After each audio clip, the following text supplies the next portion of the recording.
Добрый ранец, ще й неділя. Приехали в костел на святую Мшу. Сьогодні свято, урочистость Найсвятейшей Троицы.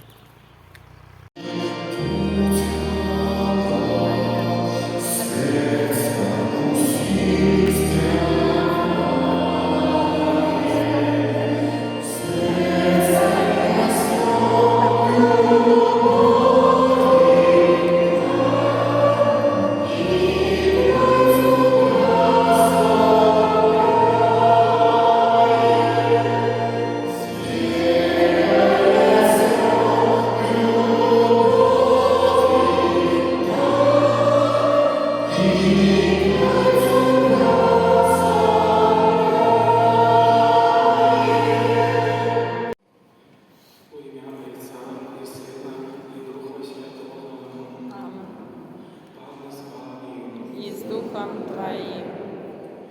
Нехай буде благословений Бог Отець і Одинородний Син Божий, а так само Дух Святий, бо одарив нас своєю милосердністю. Дорогие милованные во Христе, братья и сестры, дорогие ученики, сегодняшней недельной Евхаристии, у неделю 26 мая, в урочистость Найсвятейшей Троицы.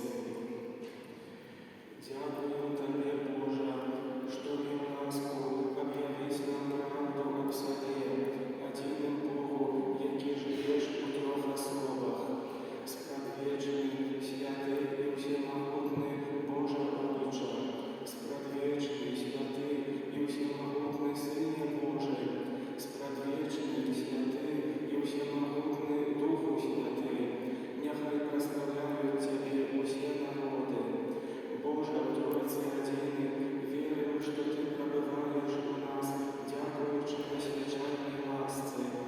Верим, что отримуючи Божье життя, ми приймаємо так само і Тебе. Боже, Ты робишь нас высокородными, освящаешь нас и возвышаешь, как становились водным помешанием для Тебе. Дякуем Тебе за эту великую ласку. Святый Боже, покорно просим Тебе, керуй нами, подтримывай у нас веру у Твою присутность, да помогай нам, как во всех учинках мы памятали про свою годность и про христианское житье выказывали свою вдячность за ласку Твоего Божьего життя у нас.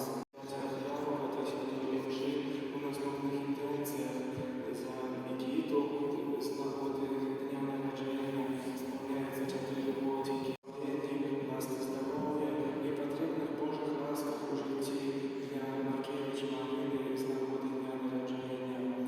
За випускників Парафіяновської школи Бурніну Поліну, Кудерка Максима, Лацевича Антона, Філько Руслана, Юшкевича Павла, Янчак Поліну, їх батьків, наставників, класного керівника, першої наставниці, а так само за випускників Сільцевської середньої школи, Московського хліба, П'яту Кристину, Смолякова Владислава, Януковича Альону, перших наставниць, і Ірину Олександровну, Валентину Йосифовну, і класного керівника Аліну Болеславовну. Ми святкували урочистості спасання Духа Святого. Сьогодні Костел означає самую важную таємницю нашої християнської віри – урочистость Найсвятейшої Троиці.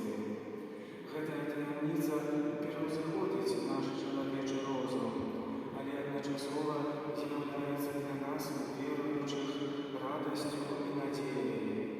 Радасцю, бо у веры мы покликаны да сузірання Найсвятейшей Троицы у вечности, да з'єднання з Богом.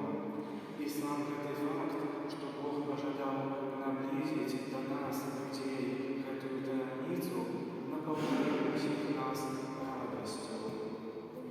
Апошнім часам мы можам заўважыць вялікі прагрэс амаль ва ўсіх сферах чалавечага быту.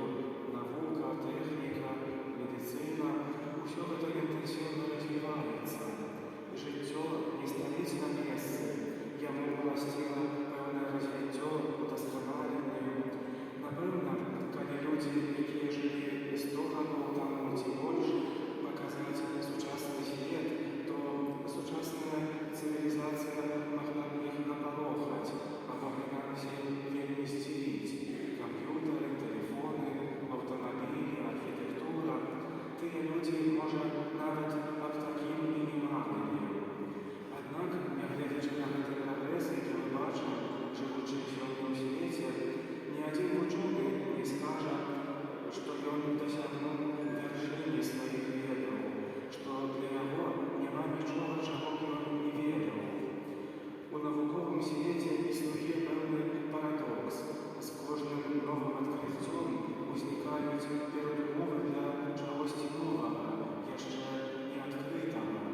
розных таямніцаў крыецца ў нашым жыцці, і большасць іх мы не здольныя адкрыць і зразумець.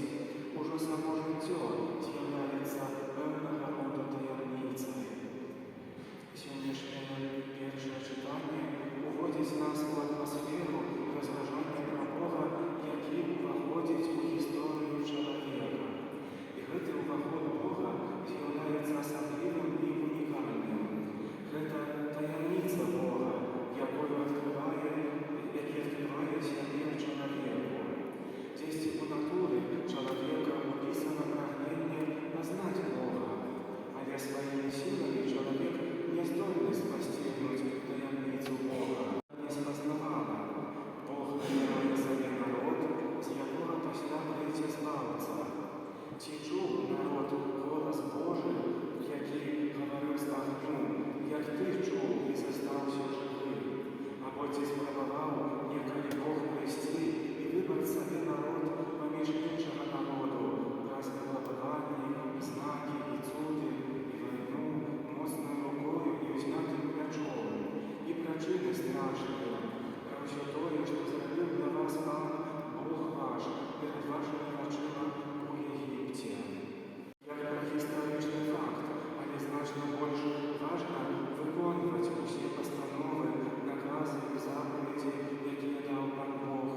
Таму ведай цяпер і захоўвай у сэрцы сваім, што Пан ёсць Богам на небе, у вышыні, і на зямлі унізе, і няма іншага. Захоўвай яго пастановы і яго запаведзі.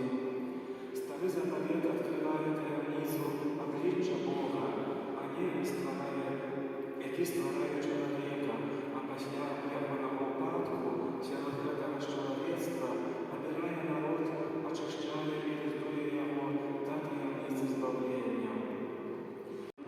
Адкрываюць нам правду пра Найсвяцейшую Троіцу. Дык ідзіце і навучайце усе народы, і хрысціце іх у імя Айца і Сына і Духа Святога. Прыйсце Езуса Хрыста, яго збаўчыя чыны, гэта таксама таямніца, праз якую Бог кліча чалавека да шчаслівай вечнасці. Тое, што чалавекам было некалі згублена, зараз стала адноўлена, дзякуючы Езусу Хрысту і Духу Суцяшыцелю, які сышоў на веруючых ад Айца. Дзякуючы Святому Духу, як піша святы апостол Павел, мы з'яўляемся Божымі дзецьмі і разам з Езусом Христом можам успеваць «Абба, Ойча». Праўды, чалавек мае магчымасць пазнаць існаванне Бога сваім уласным розумам. Існуе безліч сведчанняў навукоўцаў, вельмі вядомых і славных людзей, якія ў сваёй працы або дзякуючы сваёй навуцы выразна бачылі існаванне Бога. Ісаак Ньютон калісьці напісаў такія словы: «Цудоўнае стварэнне космосу безумнае можа быць вытлумачана толькі тым, што гэты ж космас быў створаны паводле плану усебачнай і усемагутнай асобы. Гэта маё першае і апошняе слова». Канец цытаты. У сваю чаргу Чарльз Дарвін напісаў так: «Немагчымасць прызнаць, што ўвесь гэты вялікі і дзіўны свет разам з намі, разумнымі істотамі, з'явіўся выпадкова, гэта Бога. Свет